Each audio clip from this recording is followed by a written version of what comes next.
Je voulais savoir, Monsieur Decroix Daniel, je ne l'ai pas vu. Est-ce qu'il n'a pas de consultation? Pas de... rien de prévu. D'accord, d'accord. Et l'ambulancier n'a pas averti non plus. D'accord, d'accord. Ok, merci.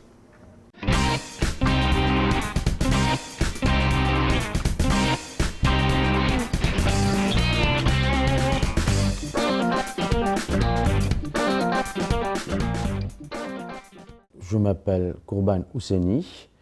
Je travaille au centre de rééducation fonctionnelle Ilang Ilang.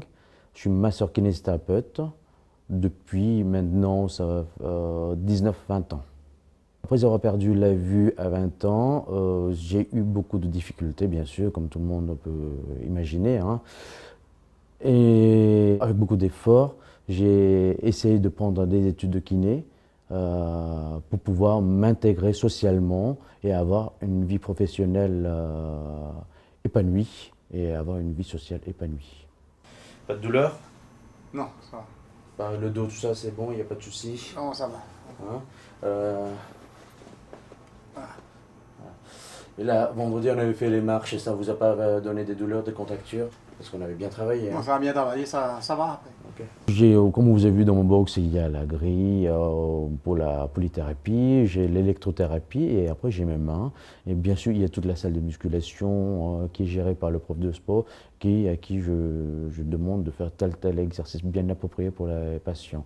Donc moi, effectivement, en fonction des indications de la pathologie du patient, j'adapte le traitement. Il y a le massage, la mobilisation passive, la mobilisation spécifique, le renforcement musculaire, le travail proprioceptif, le travail d'équilibre. Bon, après, on a des machines quand même assez performantes aujourd'hui. Oui, bonjour Daniel, c'est Ousseni, hein. Tu vas bien? Écoute, justement, j'ai vu avec Joël, elle a mal de nouveau au dos.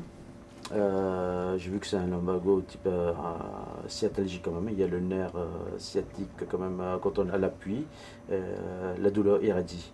Donc est-ce que c'est possible de le mettre éventuellement un traitement anti-inflammatoire, tu vois, hein?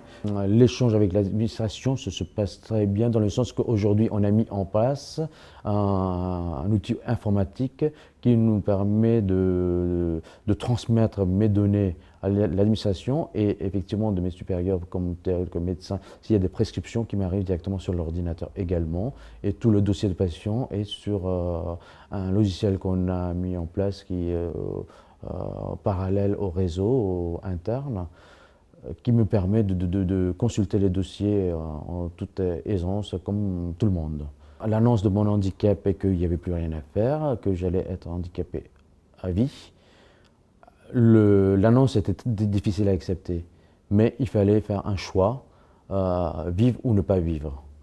Donc si c'était de vivre, il fallait lutter. Il fallait lutter, faire d'autres études afin de pouvoir avoir une vie sociale et une vie professionnelle épanouie. Donc, ce qui est le cas aujourd'hui. J'ai une famille, professionnellement, je suis épanoui et socialement également.